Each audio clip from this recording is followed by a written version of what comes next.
Hey.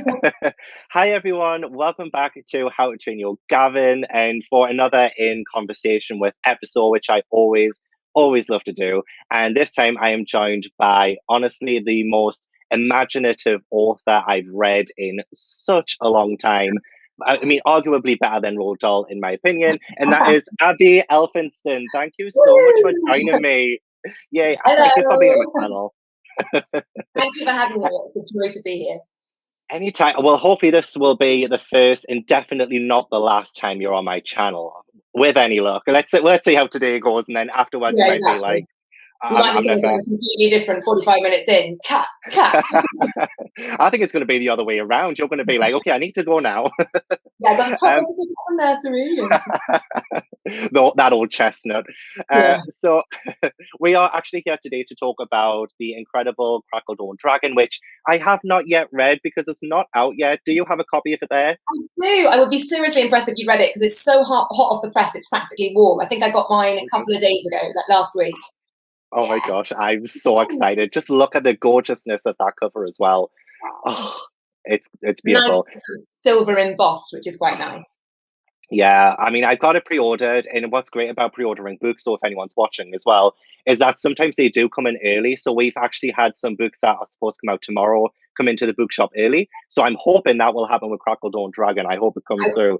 I will send you a copy. I did not realize you Oh, didn't have one. I will ping one across to you straight away.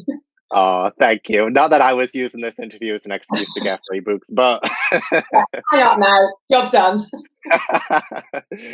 So yeah, this will be a spoiler-free chat about it. So if anybody watching who hasn't yet read it, which I would also be surprised if they've read it yet, don't worry, we're not going to be spoiling anything. It's going to be totally spoiler-free. And yeah, I've got all of the links in the description to follow Abi, to check Abi out on Instagram, Twitter, Abi's website, as well as pre-order and purchase links for the book. So, are you ready for a little icebreaker around Abi? I didn't send you these questions because they're a little bit random, but it's just Hi, to go warm you for up. it. Okay, awesome. Although I feel like these questions are pretty good. So, Abi, out of all of the places you've been in the world, because you love the planet, right? You Yes. absolutely adore the planet Earth. So, what has been your favoriteest place to visit, and what's the wildest thing that's happened there? Oh, what a great question. So obviously haven't done much traveling recently because of lockdowns, but before the world closed in, I reckon the Arctic is one of the best places I've ever been to. Slightly because the sun doesn't behave like it's meant to that far north. So in the winter, it doesn't rise. The darkness is so thick, you can't even see your hand in front of your face at midday. And then in the summer, you can hike a mountain at midnight and it's blazing sunshine. So it feels a little unhinged, and I think it's a perfect platform for stories. It sort of inspired my book Skysong. I've yet to write another story that I think will be fueled by my adventures up in the Arctic, possibly the Midnight Sun. This was, sorry, the Summer Sun, yeah, the Midnight Sun. This one was more set in the winter time with orcas and things. But yeah, the Arctic is definitely one of the places I love most on Earth, partly because it's so precious. It's vanishing at such a terrifying rate. And so it feels like an unbelievably privileged thing to do, to be able to get there and see the polar bears or see, I don't know, the incredible setting before. Hopefully it doesn't go all together, but yeah, it feels precious. And I think it's ultimately so still up there. You can think properly. And in a world that clatters and crashes around, it's a wonderful thing to be still and to think. So All those yeah. distractions, isn't it? Like the phones and TVs, and to just have somewhere to go where you can escape the society, to escape society, civilization, Yeah. and yeah, to see something so naturally beautiful. Yeah, you're kind of like unanchored from everything. Mm. And when that happens, I think you see the world completely afresh, and things like the northern lights unfolding around you. It's so otherworldly that you do feel like you stepped into another dimension or something. So I'm going to say the Arctic, but I'd always also say Scotland because I moved back here. I grew up here and I moved back in December, and it's breathtakingly beautiful as well. Oh my gosh, you're not that far. So like if you ever do events in Scotland, I'll be able to come up and see you talk and all of that because I can't wait for real in life events to happen. I love this, but I would so much prefer to be able to do this like on a stage or something to an audience of 1,000 people. That would be so fun. I know it would be so fun. I'm going to brave a few in-person events, I think, in a couple of weeks, all being well, at some schools just outside Edinburgh. So hopefully it will all go ahead. It will be fab. Also, I think I saw you speak, and you were talking about. I think you visited Mongolia, and Yeah. were you in like a tent thing, and there was like footsteps, like wolves' footprints outside the Yes. tent? Was So that not terrifying? Because you said that was amazing. I would have been terrified. yeah, it was the single most exhilarating, magical thing that had happened to me, but also deeply, deeply frightening. Yeah, we went out to, my husband and I went to Mongolia a few years ago to meet the only eagle huntress in the Kazakh eagle hunting tribe. She's a girl who's only 13 years old. She's the only girl in this tribe full of men. She rides a horse and has a golden eagle on her shoulder. She's phenomenal. She's called Aishulpan. And to find her, I had to trek through the wilderness for quite a few days, and we slept in a gur, a little felt hut, tent kind of thing. And when we went to bed, there was snow all around us, but no footprints or anything in the snow. And then we woke up in the morning, and after our eyelashes had defrosted, so they froze shut in the night, it was so cold. After that, we stepped out of the gur, and there were footsteps all around the gur and the campsite. And the guide we were with said they were the footsteps of wolves, and they'd have come down in the night and circled our camp and then left. And I think that's what I love about the wild, that it can come secretly, silently. Sometimes the only reason you know it's been in the first place is because it's that single footprint in the snow the next morning.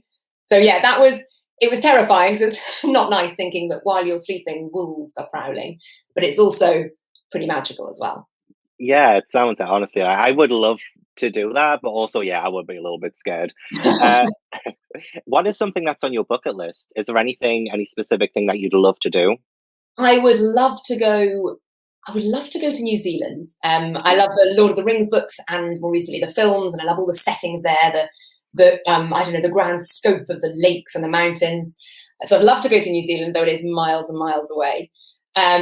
I'd love to fly, and by fly I mean maybe skydiving or something. I've done bungee jumping years and years ago, and I've done paragliding, where you launch off a mountain and you're strapped to like a wing and you glide, and it's really magical. Yeah, you're weightless. You're up in a sort of another sphere of the world. The part of the world that just the eagles own, and that was really, really magical. But I'd love to skydive. I think partly because I want to prove to my two little boys that I'm still cool and hip and young, and I can do these hardcore things. I don't just sit there and mop up their cornflakes each morning and like nag them to go to bed.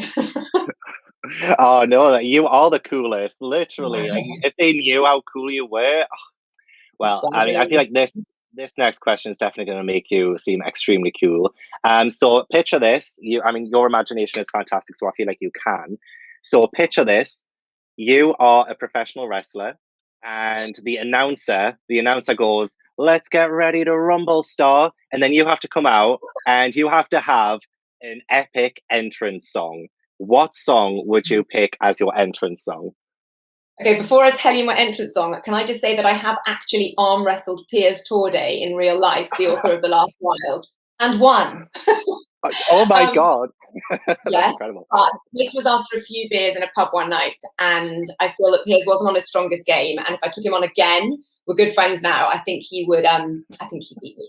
But I'm walking into the arena to the Rumble Star.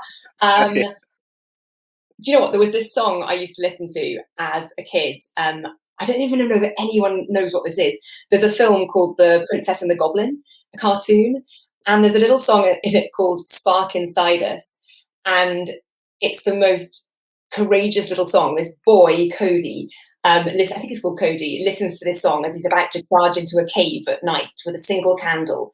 And the cave's filled with goblins, and it's completely terrifying. And he sings this song, and it's like, there's a song inside us that flickers in the night. And then it kind of key change, and then he goes into the cave. I actually can't believe I just sang on an interview. I love it. Great voice. Yeah, you'd think this was actually 7 p.m. and we were having our beers. Next time. That song, Spark Inside Us, I don't know who wrote it, but it made me feel brave as a little kid. I was so shy as a child.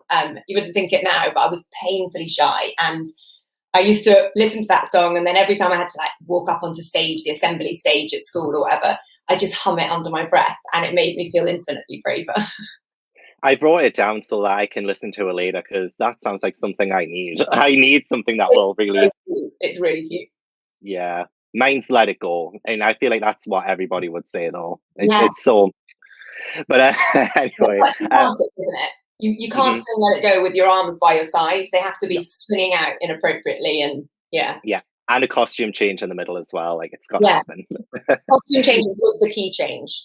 Yes, not that I could sing. I cannot sing. Not like You you. I sang, would you not. sang, you sang, you sang the Rumble Star bit, and it worked. Oh, very true. And you know what? Actually, that's a great. Let's get ready to rumble style. That's just that's my genius. I can't believe me, my publicist didn't think of that when we were launching the book. That would have been good. All we did think of was that we did originally call the book Rumble Gust, and my editor stepped in and said, "It sounds horribly like Trapped Wind. Please don't be that girl that's known for writing like a fart book." Change the title. And so we changed it to Rumble Star from Rumble Gust. Oh my gosh, that's incredible! I love that name. I mean, I will remember it because I think that's a great name. Never let go of that name. Um, do you have an embarrassing author moment? An embarrassing author moment. I used to be a teacher, and I had many embarrassing teacher moments. Author moment. Yes, I was speaking at Edinburgh Festival, and I don't know why I'd done this. I brought my mother-in-law had brought my kid, my one kid at the time, who was 1.5 years old, to the talk. I don't know really what she was thinking. I think she sort of just ran out of things to do with him and thought, "Oh, we'll just go and watch Abi." And I was, full flow and trying to talk to children about the importance of reading and saving our planet and all this sort of stuff. And then up along the aisle waddles my toddler. And I was sort of, go back, go back. And I was just like, "Mama, mama." It's like, oh. So that was a bit embarrassing, especially how you have to sort of just shove them away. Yeah. Um, that was embarrassing. And I'm sure I've mispronounced something or, oh, I did. Oh, I can't say that's too rude for this channel. I did mispronounce something and it was very bad news. I'll Oh, email it to you after this. please Um, do. but yeah, I think that was one of the worst. I think it's always children, isn't it? Especially with virtual events. You're Mm. doing your thing, and then you see this little face pressed up against the office door is glass in this room. This little face pressed up, and you're like, oh. Oh no, kids can be so unpredictable though. It makes, and with you being like a children's author as well and having to speak at schools or these events, then I guess then yeah, like every single event you maybe in the back of your mind like, oh, what's the kid gonna say that's gonna be really Yeah, crazy or things yeah. like that. It must be so I fun though. had some really funny questions. I had one that was, "Are you married to Bear Grylls?" I was like, "I wish," but no. Wow. And then what was the other one? Oh, I had one that came out of nowhere. I think it was Cheltenham Festival. That was, "How do you know that you're not adopted?" I didn't quite know what to say. I was like, "Well, now that you say that, Oh I my don't." gosh.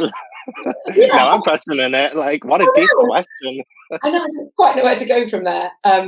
But they do. I like how kids, whatever their background, they often ask similar questions, which shows that childhood sort of, I don't know, trumps over all sorts of social degrees and levels. And it's interesting that ultimately they're all inquisitive. They all, want to know, where's the most exciting place you've been in the world? Or they all want to know, what brand are your trainers every time? But yeah, I miss I school love visits. I can imagine, but they'll be back, and you'll be back in full swing. The absence makes the heart grow fonder. I've always There you go. thought. There you go. My last very random question, then before we get to the proper stuff. What were you like when you were Zebedee's age? Oh, so Zebedee Bolt, the hero of Mm, Crackledawn Dragon, is 11. mm. At 11, I was impossible. My school report from the head teacher, said Abi is prone to spasmodic outbursts of tiredsomeness in collaboration with two of my best friends who are still my best friends. So I found it very difficult to listen in class. I was shy from about, I don't know, age 3 to 10. And then I think going to senior school at 11, something shifted and I became quite naughty. And it wasn't that I was bad, it was that I was cheeky and I used to talk to my friends the whole time and chatter, and I used to find things outrageously funny. And when you start laughing, you can't stop, and you're shaking. Yeah. Um, So I think I was a little bit tricky. I'm dyslexic, so I can't pin all my misdemeanors on being dyslexic, but I do think that I did have trouble concentrating and following instructions coherently and organizing my ideas when writing essays. And so possibly a little bit of it could have played into the fact that I'm dyslexic. I'm not sure, but I think I was a bit of a handful. And then I sort of sorted myself out. Did I sort myself out? I'm not sure. I think we're still working on it. Yeah, you're still fun. You still, got that piece of, I think, for like childhood. I feel like you'd have to be an author to still retain some of that childhoodness. I Yeah, don't know if that's a proper word, but yeah. yeah, I think you do. I think the best books, children's books I've ever read, are written by authors who remember so vividly what it was like to be 10 years old, the thrills and excitements and fears. I remember we grew up in a house with barely any heating at the foot of the moors in Scotland, and we were convinced that one of the rooms was haunted by a ghost called Cackley. It was just the fact that it was like a dodgy pipe, I think. But that fear was so real to me at that time. And I think, yeah, the best books are adults who remember just how it felt when the world looked so full of wonder and opportunity, but so unreasonably frightening as well sometimes. Well, speaking of being an author, then, what is your origin story in getting to where you did, getting published? Like, how did your journey begin? So I didn't know I wanted to be an author when I was young. I know not lots of authors are very, single-minded about that. They know exactly what they wanted to do. I didn't have a clue. I did grow up, as I said, in the wilds of Scotland, and I think a lot of my childhood adventures, scrambling over the moors, camping up the glen, hiding in the woods, often a narrative was playing out in my head. We were cowboys and Indians, or we were runaway children, or Romany gypsies living in a forest. We were doing a lot of role play and imagining things. And I think I had that space and time to be outdoors and to create. And although I wasn't writing all these stories down, they were percolating in my head. And then years later, I did return to those ideas and write my first book, The Dream Snatcher, which is very much based on my childhood adventures. But the road was rocky. I came out of university, I studied English at Bristol, and I kind of lost my way for a bit. I worked in a marketing firm and it was totally vacuous. I was promoting products that I wasn't passionate about and that I didn't believe in. And I was hopeless at it, really hopeless, embarrassingly bad. And that was a bit crushing for the self-esteem. But I went into teaching shortly afterwards. So when I was in my mid-20s, I became a teacher. And I loved that, found a real calling. I loved engaging with the kids. I loved planning exciting lessons. And I started writing then, partly because I saw children falling in love with books. And it made me remember what a huge part of childhood my reading was. And so I started to write a book. And I finished it and I sent it out to various agents and they all rejected it. Over the course of 7 years, I wrote 3 books and racked up 96 rejection letters from literary agents. So I don't know whether I'm one of the most rejected authors in the UK, which is clearly not something to be proud about. But I think inside everyone who's endured repeated rejection, there grows this quiet grit. And it stood me in really good stead for things that happened to me later in life, struggles and things. You could dig deep and keep going. And I think it makes you slightly more humble, and you do realise how fiercely lucky you are to have one contract. And, when you're on Twitter, you see someone sign a 1 million book deal for a new book, or you see the film rights go for someone, or 27 languages they're translated in, and you start feeling so inadequate. But I think that struggle taught me not to look sideways, just to think, right, I wanted to write a book and I've been so immeasurably lucky I can write one. I've been given a contract and it's been renewed. And so just to keep following on your path and just to trust that the stories you have to tell might reach a certain kid and they might enjoy it. So that's what kept you going? Like, because I feel like if a lot of people had to deal with that many rejections and things, like, it must take such strength and determination to get your stories out.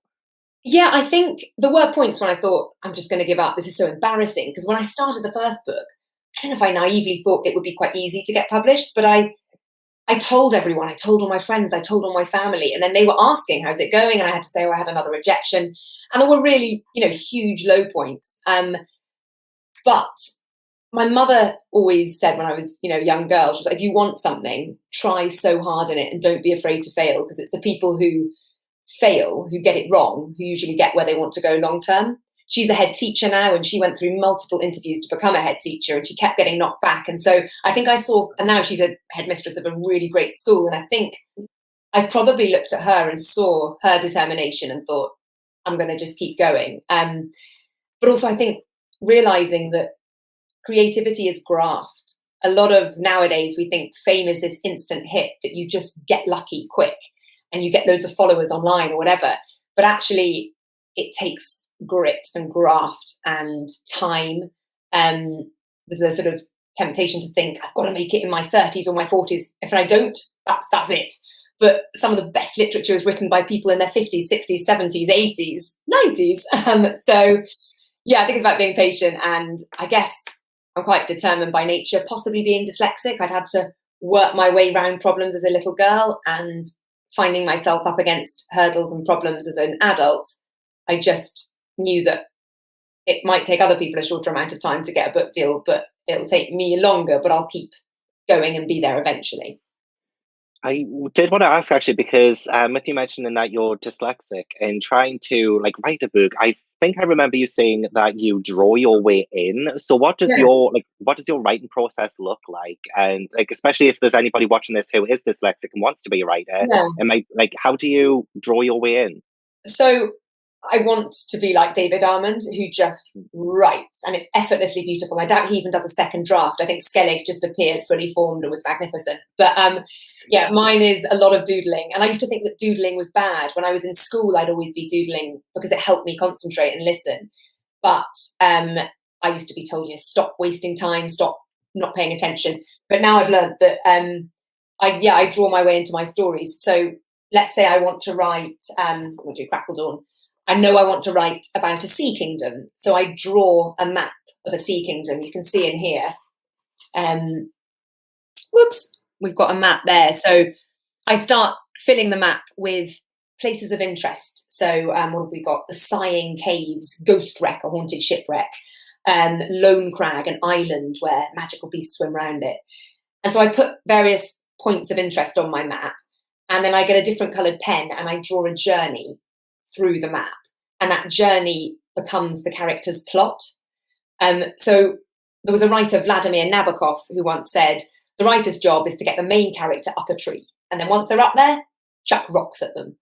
And he's meaning metaphorically, make stuff happen. So I find that if I've drawn a world, if I've put places on there that I really want to visit, I get a coloured pen and I draw a journey, and then I imagine, they get kidnapped here, or they find a secret password here that enables them to go on, or they're reunited with a friend there. Suddenly you've got a plot almost ready formed. And I was one of those children that really needed a map at the beginning of a book because I could follow the character's journey with my fingers. So yeah, I draw my way in. My maps tip me into my stories, and it's not just the map of the overall world. It goes kind of crazier than that when I break it down into individual scenes. So I'm going to write about the interior of a boat. So let's say Zebedee Bolt and Uni and Mrs. Fickletint, she's a talking chameleon, in the hull of the Kerfuffle, which is an enchanted boat. I've got to see where the armchair is and the table and the maps and the sea dragon's tail hanging from the wall. I've got to see it all to know where my characters are going to move and be. So yeah, I'm really, really visual. And often my children that write me letters, if they read a book, say, it felt like watching a movie when I read your book. It's very, visual. And I think that's partly because of all the drawing. And partly because, I don't know if this is a thing, but I say my stories aloud as I write them. Sometimes just to find the rhythm, but to make it, I think, visual in my head as well. So yeah.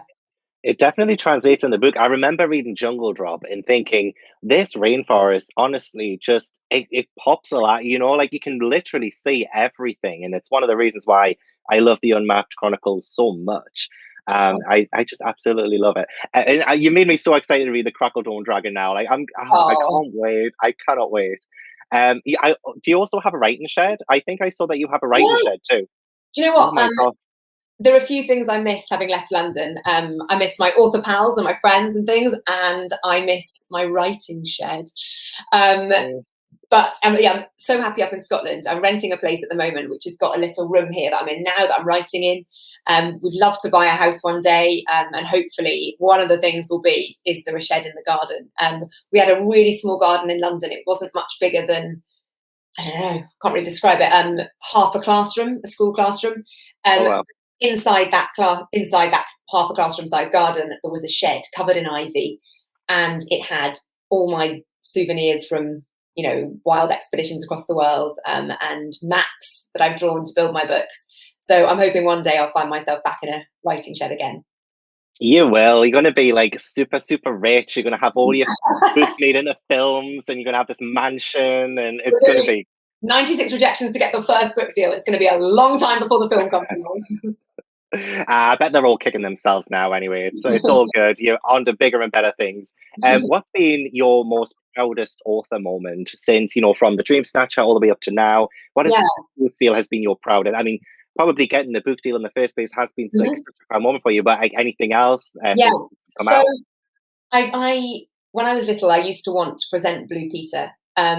That was after I got through the shy stage, and I decided that actually the world wasn't so scary and people could be handled with humour. And I heard that for the interview to be a Blue Peter presenter, you got to bounce on a trampoline whilst answering questions. I was like, that's my kind of job. Wow. But I didn't end up presenting Blue Peter, ended up teaching and writing instead. But when I had a World Book Day out, Everdark, it's been republished as a dyslexic friendly book. So bigger font, more spaced out.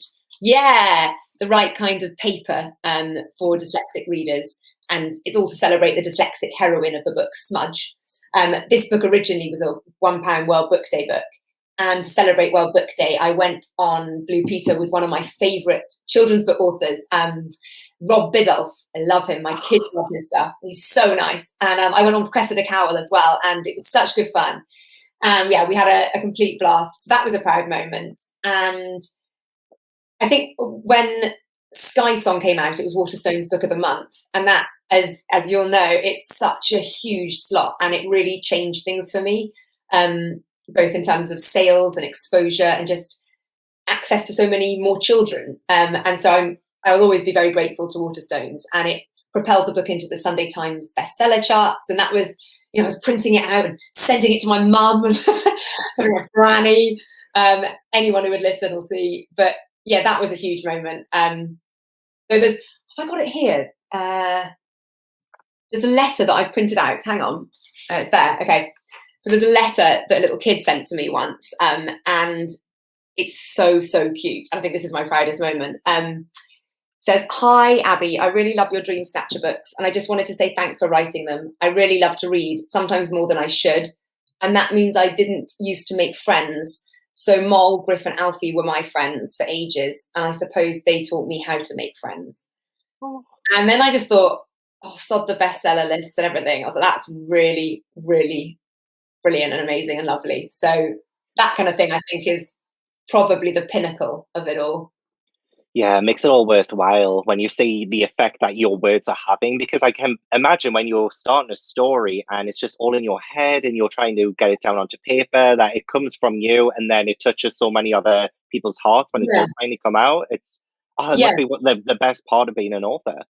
No, it is really, really special when you've made a book that acts as a connection. I think it was Alan Bennett, I can't remember the quote, but he said about it, you know, reading a book that connects with you, it's like a hand is reaching out and taking yours. And there's so much solace and comfort that comes from, reading a book that you connect with. So, it's enormously special when it's with a child as well, because they're at that formative stage when they're on the brink of understanding or not quite understanding the world. And they want, you know, books that, you know, crank the world open for them and show them that it's full of possibilities and, contrary to what it looks like right now, full of joy. And hope and everyththing that you get from so definitely. So before we chat about the Unmapped Chronicles, what is of all the books that you published before the Unmapped Chronicles, like Skysong and the Dream Snatcher series, and you also compiled Winter Magic as well. What was like the most fun out of all of those books for you to write before getting into the Unmapped Chronicles? I think Skysong was really fun to write. That's this book. It's the story of an inventor boy, an eagle huntress, and an organ made of icicles. But really, it's a story about belonging, even at the very edges of our world. Yeah, you got the original one. Great edges. Great edges as well. Nice. Those ones were rare. Yeah, it's been revamped with a new cover to slightly not match the Unmapped Chronicles series, but to fit in a little bit more and sort of, I don't know, everything tied together in more sort of branding way. I don't know. The marketing team understand it. I don't really. I love all the covers. This was fun to write in that I had always wanted to write a snowy book. I loved The Wolves of Willoughby Chase, Northern Lights, the Harry Potter books when they're covered in snow, and Hogsmeade's, covered in snow, and The Snow Queen. And I'd always wanted to write my own snowy tale. And I guess that was Skysong. But it was also a really challenging book because I wrote it almost exclusively in hospital. So I was in hospital for the 4 months just before I gave birth to my first child because of various complications. And it was a really frightening time, being locked up on a maternity ward for 4 months. And the days inched past so slowly. But someone said to me, when your world's closing in, when things are looking frightening, create something, build something. And I think writing Skysong kind of saved me. It's enormously empowering when the world is collapsing, a little bit like, what it was last year, especially with the pandemic, and you keep writing. It gives you such a sense of joy, and it invigorates you. And so it was fun in a very strange way. But also there was another book that I finished writing it recently. It's a picture book called The Frost Goblin.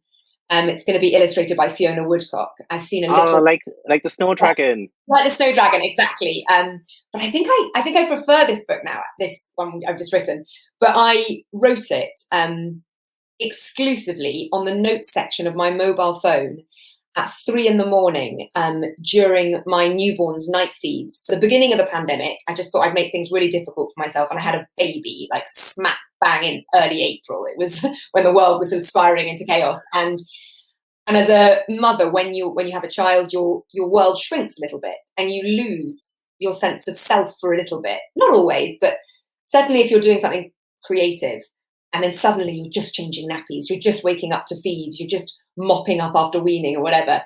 It's hard to find the you that was before all that happened. So I realized that the only time I had to myself was 3 a.m. when I was feeding my baby. Because during the day I lost all my childcare because of COVID and the nursery shutting. So I was, feeding my baby, trying to do Zoom nursery classes with my toddler, whilst keeping my boob off the camera so I could breastfeed the baby with the other hand. It was a disaster. But yeah, I began to sort of resent the fact that I had no time for myself. And so the time that I did have, sort of to myself, was 3 a.m. And I wanted to reclaim that time. And rather than just sitting, staring into darkness and just feeding, I thought, I'm going to build something here, like I did with Skysong in hospital. I'm going to sit down and write. And so sentence by sentence, some nights it was simply one sentence. The Frost Goblin materialized, and then at the end of I think it was 3 months, so halfway into feeding my little baby, I realized I've got a whole book. So yeah, creating when you're going through hardship, I think is quite a powerful thing. You're just Wonder Woman in general, like to be able to raise a family, and you write, you do all this, and you are incredible to yes, you are. You just spend a day in my house, Gavin, and you just be like, this is so hectic. I love the chaos. It's all good. Talking about the Unmapped Chronicles now, then, for anyone who hasn't yet tried the series, can you tell us what the story is about? Because it's a kingdom, really, and that it's a thread throughout the entire series. So, what's the general idea behind the general gist? So, according to me, the world started with an egg, an exceptionally large one, and out of this egg, a phoenix emerged. And on finding itself all alone in the world, it felt very upset. So it shed 7 tears initially. It shed 7 tears, and these tears, as they fell, became our continents, or Earth as we know it. But these continents were dark, empty places, so the phoenix scattered 4 of its golden feathers, and from these feathers, secret kingdoms sprung up, invisible to everyone who lives on Earth, but filled with all the magic needed to conjure sunlight, rain, and snow.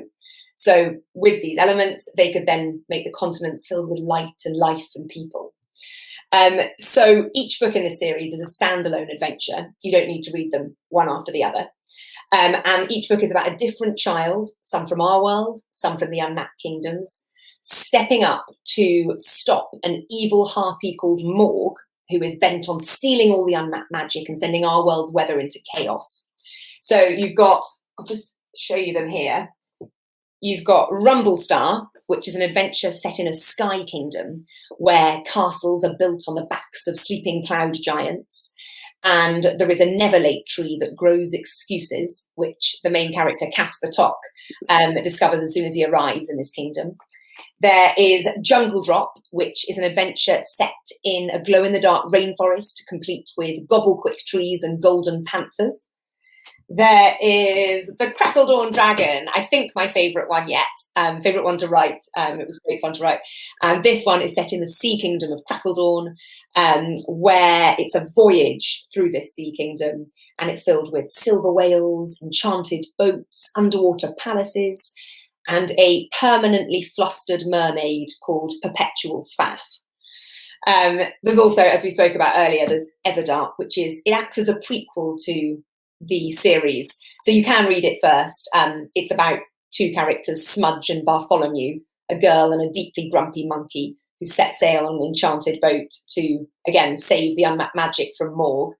But yeah, there's little links between the books that if you read them in order, you'll appreciate and hopefully really like, but you don't need to read them in order. There's only tiny little references. For example, like a character who was in Rumblestar appears many, many years later as a much older version of himself in Jungle Drop. And that was partly inspired by the Chronicles of Narnia.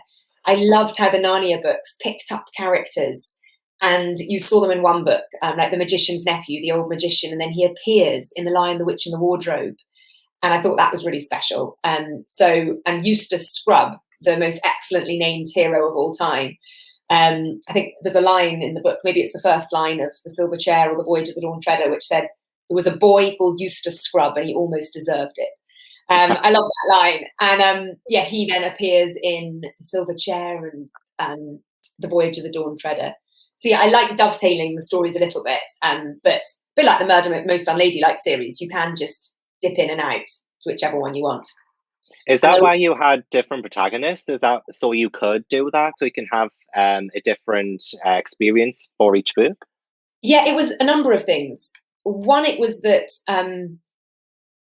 I guess the marketing team at Simon & Schuster was saying standalone adventures but linked under an umbrella series are better for them because you don't have to have a child with you from the start of the series. They can think, do you know what? I love dragons, so I'm going to read this book, and it still acts as a standalone. Or I love jungles, I want to read about Jungle Drop.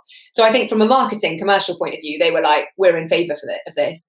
I wanted to do it creatively because I'd love Narnia books, and I thought it would be fun to have a few dovetailing elements.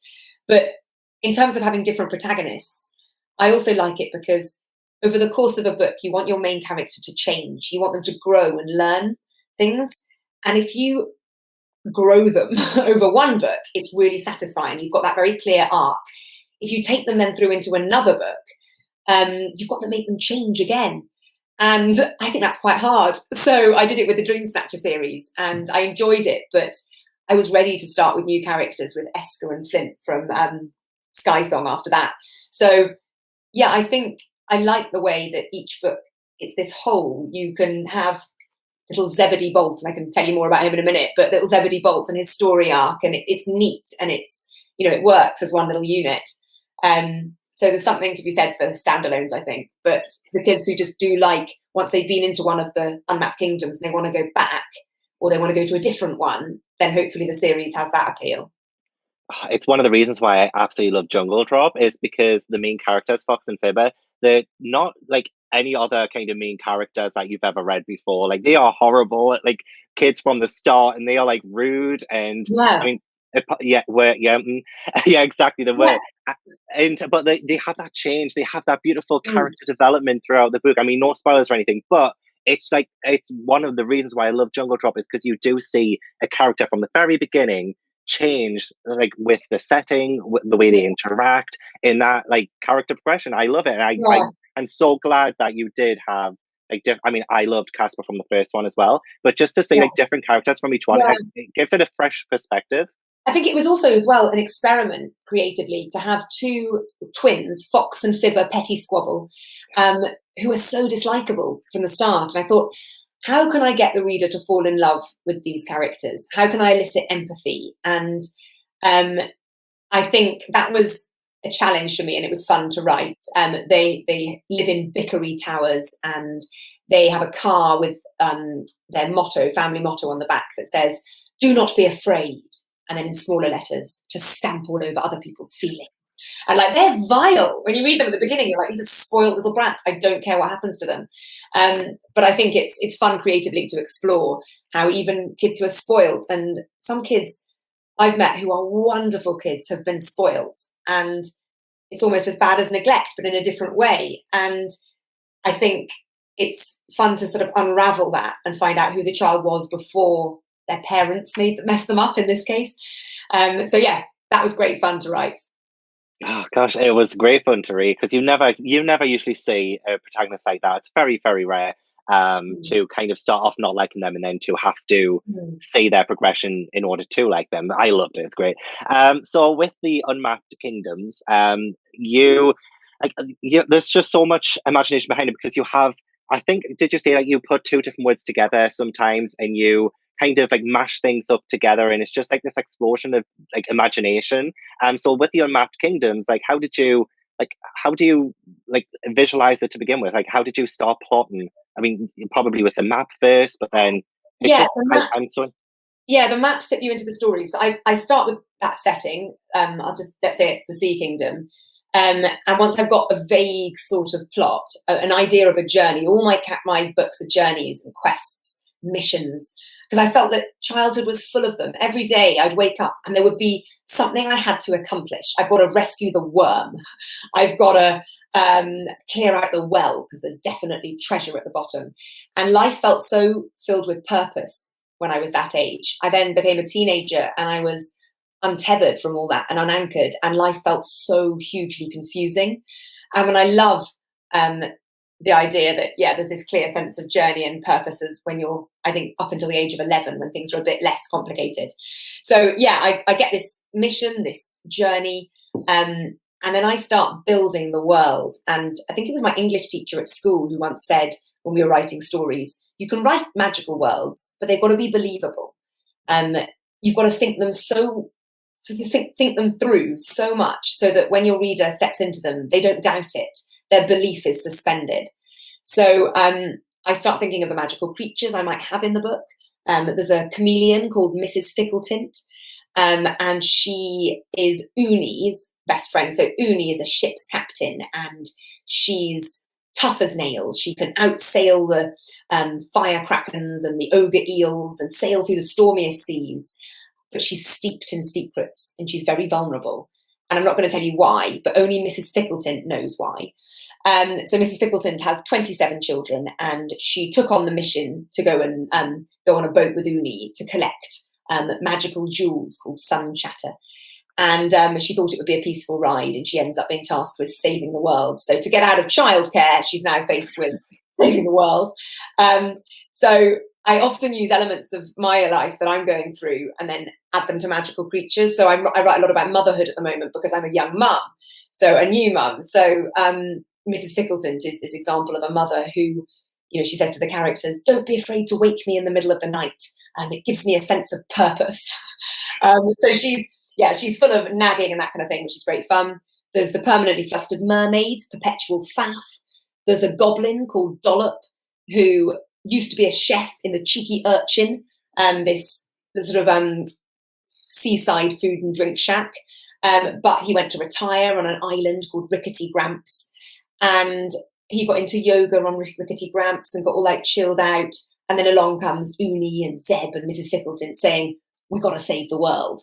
And he's banging on about yoga, and Mrs. Fickleton just says with a sort of withering stare, "We've got to save the world, Dollop. Now is not the time for yoga." So I think, I have a fun with mixing everyday things nowadays, the crave for yoga and mindfulness, and then twisting it with a character in the books. And then naming things, as you say, mashing words together. One of my favourite authors as a child was Roald Dahl. And I know he's pretty complex now, but as a child, I adored everything he wrote, and I still do now. And the words he invented was so funny to say aloud, so other from anything I'd read. And so whenever I name a character, I give it a name that I think children will enjoy, that like a flicker of a smile might cross their lips when they read that, because they think that's quite funny. Because more than anything, I think children need to laugh. There's so much seriousness out there in the world right now, whether it's academic pressure or environmental pressure with the world, whether it's COVID. So they need hope, as you said, Gav, and they also need to laugh. So I've got in Jungle Drop a seriously unfit hippogriff called Total Shambles. And there's a giant in Rumblestar called Slumber Grot. Again, I take two words to do with sleep, slumber and grot, when you wake up and feel a bit grotty, and mash them together, because Slumber Grot, every time he works his way up to say something important, he falls asleep. Just like my dad, basically. So it's mix and mashing fun words. It's drawing maps and just making it believable. Even if you're taking the reader on a crazy journey, it's got to feel cinematically clear so that they believe it. My favorite fantasy books are always ones that I feel like, that could actually be real. So I guess we can expect that from the Crackledawn Dragon, is having more of the mishmash of things. So what is Zebedee's story in the Crackledawn Dragon? Like, what can we expect from him, and how does he compare to like Casper and Fox and Fibber? So Zebedee Bolt is 11 years old, and he's from New York. And he's been passed around so many foster homes that he's given up hope of ever feeling like he might belong in a loving family. Humans, in Zeb's opinion, are a little bit like vegetables. They claim to be full of all sorts of good things, but ultimately they're pretty disappointing. And Zeb really wants to be hardcore. His hero is a survival expert called the Tank, who has his own TV show. And he does deeply distressing things like making rescue ropes out of his beard hair, or drinking his own sweat to survive. And little Zebedee Bolt just wants to be the Tank. But he's just not in any way.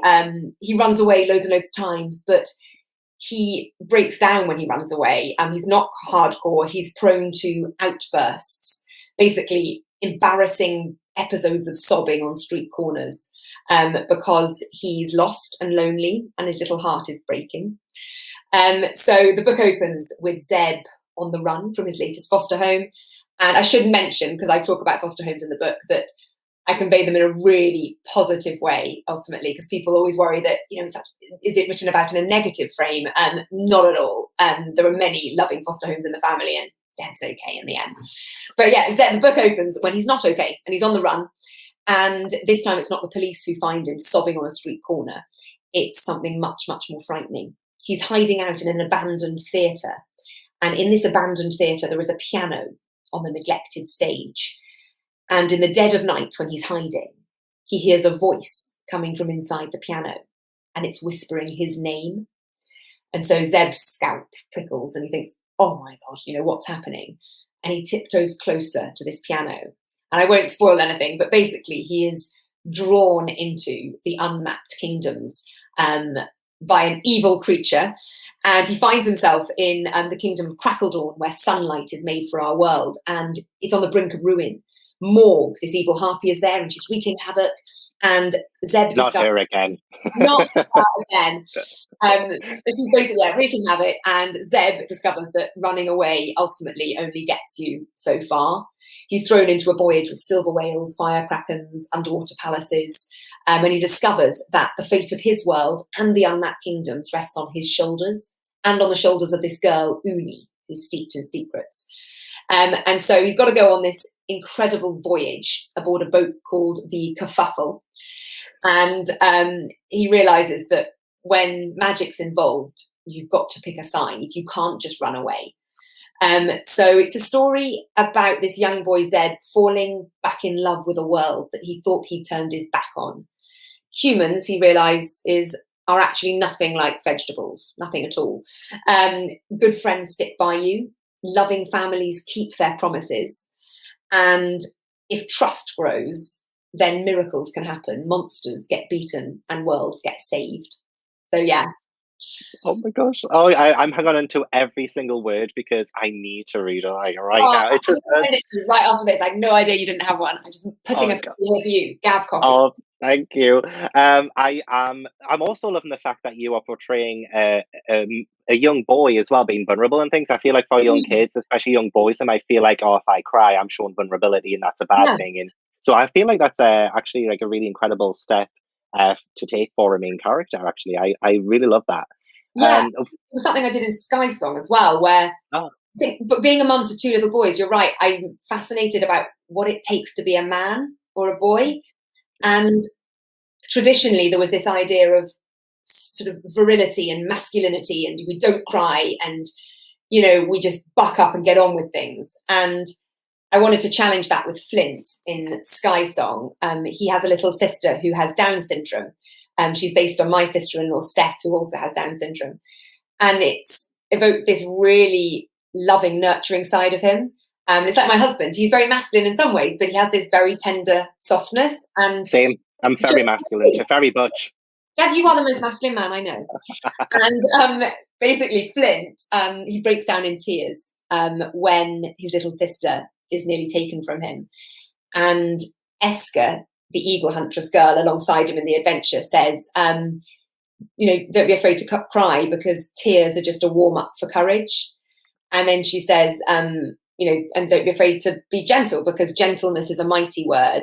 You have to be strong of heart to be kind. So I do think I like delving into this other side of masculinity, that you can still be all the things that you want to be as a man, but, kindness and compassion and gentleness can be within that as well. So little Zebedee Bolt, he wants to be like the tank, but his biceps are so small and he just can't stop crying. But he's so courageous, and he's loyal. He's fiercely loyal. He's kind. So he is a hero. It's just that not all heroes have enormous biceps. Yeah, I love that. And obviously I need to reread Skysong. I haven't read it since it was Book of the Month, which was like 3 years ago now, was it? Yeah, I think it was 2018. Yeah, January 2018, I think it was. Yeah. Same. I remember deals like that. I have a weird memory. So like last few questions, but like this one is a bit of a double one. So like, how was writing this, the Crackledawn Dragon, compared to Jungle Drop and Rumblestar? But also, like, did your ideas for Crackledawn Dragon change, like from when you first started to plan out the series? Maybe like, did it change over time? Oh, I'm trying to think. Yes, it did. I think how it compared to the other series first, the other books in the Unmapped Chronicles, was that I knew it was the last one. And that gives you it's sad, but it gives you such a sense of momentum because you're working towards this finale. And I love books that gather together characters from everywhere to celebrate the heroic feats of children. And so at the end, I knew the ending of the Crackledawn Dragon before I knew the beginning and the middle. I knew the atmosphere I wanted and roughly what was going to happen. It did change along the way a little bit, but I knew where I was gunning for, and that meant that there was momentum as I wrote, and it gave me greater confidence. It's obviously different because it's totally different characters. But what was the other side of that question? Oh, was there anything I knew I was going to write about? I knew I wanted dragons. You can't go wrong with a dragon. I love Katie and Kevin Sang's recent series, Dragon Mountain, as well. You can't go wrong with a dragon. Dragons are never, ever boring. And I think Snaggle, who is the dragon in the Crackledawn Dragon, he's the beating engine of the story. He's this fire-breathing wonder, and he's wild. And Zeb is learning to trust. So is Uni in this book. And so is Snaggle, this wild creature who comes to their call and helps them on their adventure, the only dragon ever to have come to the call of a child in the Unmapped Kingdoms. So I knew I wanted dragons. I don't know if you know Jackie Morris. Oh no! I remember. I think you did a Shelfie video for Waterstones. I think you mentioned it in that. Yes, yeah, exactly. So she's an amazing illustrator. She's teamed up with my favourite non-fiction writer, Robert McFarlane, and they write brilliant books together. But this book, Tell Me a Dragon, is this idea that every child has a different type of dragon, and some are so small they curl up behind your ears. Some are so big that they could wrap you up with their wings and you wouldn't be able to see out. And I read this and I just felt, I want a dragon in this book who is wild and free, but also who is bowled over by children and who realizes that the bonds that children have between each other and their capacity for hope and courage is really something that wins him over. So there's a little twist at the end involving the dragon, but I knew I wanted dragons, so he went in. And I knew I wanted two characters who had vulnerabilities one of which you don't see immediately, and then Zeb's you plainly see immediately. You're like, oh God, please don't run away from home. You're not going to survive 5 minutes in the wild. So I wanted, different types of vulnerabilities, and then seeing how the children could interact with one another and learn different things from one another.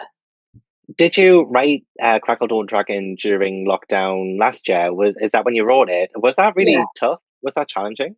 It was really tough. I took 6 months off for maternity leave when I had my second boy. So from April to September, I took that time off, and I wrote the picture book, The Frost Goblin, on my notes section of my phone, but I didn't tackle the middle grade beast.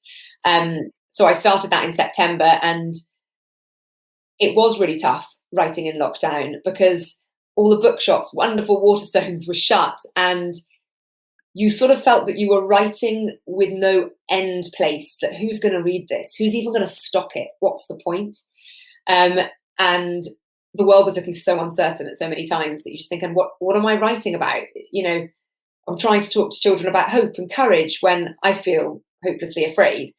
So it was hard in some ways, easier in some ways because I didn't have a social life. I literally did nothing as everyone else did. So some people baked sourdough. I didn't. I just wrote books in every moment I had off. I was surprised though that naively I thought having another child wouldn't make that much difference to my productivity.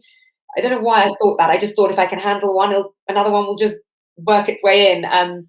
It changed a lot, and I've realised that I need longer to write my books now. So I normally, sounds weird, but I normally write in the autumn, and then I publish in the spring, and I tour and I do events, and then I research in the summer, then I write in the autumn, and it goes round and again. Now I write the whole time because I just don't have so much time. Fair, unless you're out, speaking with me, and just haven't been a bit social that way. And Morg as well, she is almost like a personification of darkness, and she's very resilient herself. Like, you have to admire that she keeps swinging back. So I guess, is it, for you writing a book, like you have hope and characters who persevere, to have a character like Morg who is dark and villainous, like, is that fun for you to write? But also, what do you hope kids will take away from defeating the villain, defeating the evil? Like, what do you hope kids take away, even adults like me, from the Unmapped Chronicles series? I think I love writing about darkness, and I think it's important not to shy away from it for children because the world is full of darkness. But in all my books, there are forces greater than the darkness. And I think that's the thing. If your darkness is so overpowering that children feel so frightened by it and not inspired by anything else, then I don't think it works. But if you've got someone as dark and as evil as Morg, who is delicious to write because she has literally no redeeming features, and sometimes you just unleash. But on the flip side, as long as you've got some heroic kids who can stand up and beat her. And there's a line at the end of the book that Uni says in the Crackledawn Dragon. She says, harpies are strong, but stories are stronger. And I think I like that sense that, yeah, the evil can feel so all-encompassing. And, there's one bit when the winter wolves are closing in and the night swans are coming, and the characters, Zeb and Uni and Mrs. Fickleton, to thinking this is it. And yet it's not. So I do like writing about darkness, but I like setting it against hope and courage. And what do I want kids to take away from the Crackledawn Dragon? I think on one level, I want it to be pure escapist fun. We've had a hell of a time. And I think our kids now, more than ever, need joy and fun. They need to laugh. So I hope it thrills and delights. And it keeps them on the edge of their seat and they feel totally transported to another kingdom, another world. But on a deeper level, I think I did want to write a book about falling back in love with the world and everybody in it. And it was quite timely because I fell out of love with our world during COVID. Well, during the worst of it anyway. We're not out the other side yet, but there was so much politically that I felt strained by. There was so much environmentally that I felt sad by. But it's about thinking, this is a book that says, yes, there are problems in the world, but there are solutions too. So, yeah, it's about a book about a little boy falling back in love with the world. And it's a book about hope and the way that hope's found in the most unlikely of places.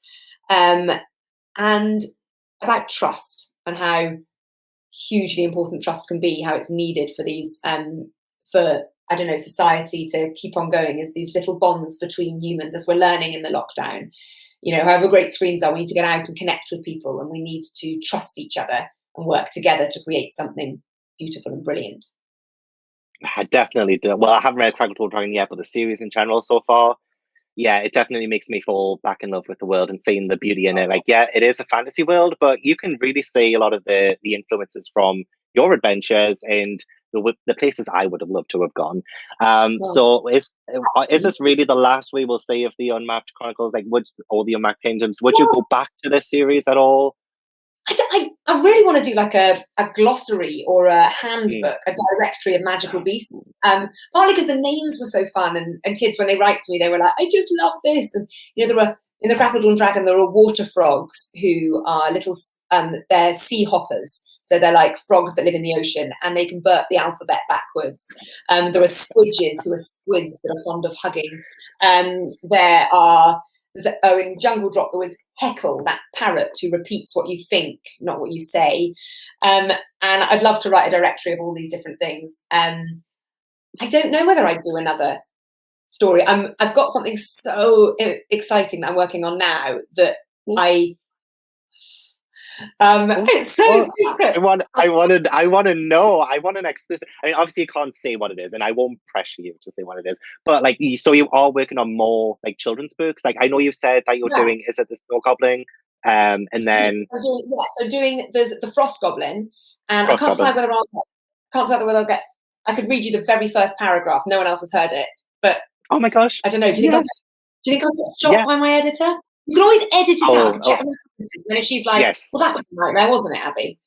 Yes. This isn't going up until June 4th, so I can edit it out before then. But I can read you the first paragraph that nobody in the world has heard. I haven't even heard. I've heard back from my editor and was like, I'm so excited. And she was like, I think it's your best thing yet. I was like, the other ones are so much longer. So I'm going to read you that in a second. But the other secret thing, I hope they're going to announce something soon. But I'm basically writing a reimagining / sequel to one of the greatest children's books ever written. So it's the most huge pressure I've ever been under, because we've got the background of a classic and everyone's expectations, but there's so much that I can do with it. And so I'm really excited, and I hope to be able to tell you more soon. But do you want me to read you the first paragraph of Frost Goblin? Yes, please. It's literally a piece of paper. So, The Frost Goblin, by me, and going to be illustrated by epic Fiona Woodcock. Stories, like children, never sit still. And the story I'm about to tell you is one of the most fidgety of all. It is the story of the deepest frost of the year, The one that tiptoes into your garden in the middle of the night and turns your whole world silver. The one that, if scattered in just the right way, sparks magic. Some people say that behind all this lies the mischief maker Jack Frost, but tales of him arrived long after the very first story about Frost had twisted and turned and changed shape entirely. You see, the real story has nothing to do with Jack Frost and everything to do with goblins.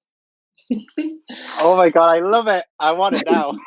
Oh, I can't wait to see Fiona's illustrations. I hadn't had anything illustrated before I worked with her, and it was just so magical seeing these characters you'd created suddenly brought to life on the page. And she blows the ink through a pen and it scatters, and that's how she does her really beautiful, almost ethereal, dreamlike snow and things. It's really cool. That's impressive. That's incredible. But yeah, double check with your editor first, like see if we can keep that in, because I would have. And yeah, and this is going to be like, you sang, you blew the cover of the next picture book, and you nearly told them what you're writing next. The three things we were like, stop. So I'm the worst influence, I tell you. I really am. You're quite restrained in interviews. This is disastrous. It's only because I can't imagine a single year without an Abi Elphinstone release. Like, I need 2020, because 2021's Crackledawn Dragon, and then we need more in the future. I just wanted to make sure we will have more. There's 2 more next year too. Oh, brilliant. Okay, that's amazing. That's actually the highest note we could possibly end on. So, yeah, thank you so much, Abi, for joining me for this hour of just me gushing to you about your books and you just being incredible. So thank you so much. Thank you for being such a wonderful interviewer. Stuff you. And for anybody watching, because I always end up forgetting that people are watching, sorry guys. For everyone watching, I do still have all of the links for Abi's socials and to buy the Crackledawn Dragon in the description box. So do check it out. Check out the entire series if you haven't already, because it is magical, it is wonderful, it's just what you need. This year, it is definitely one of the best middle grade series I have read. So yeah.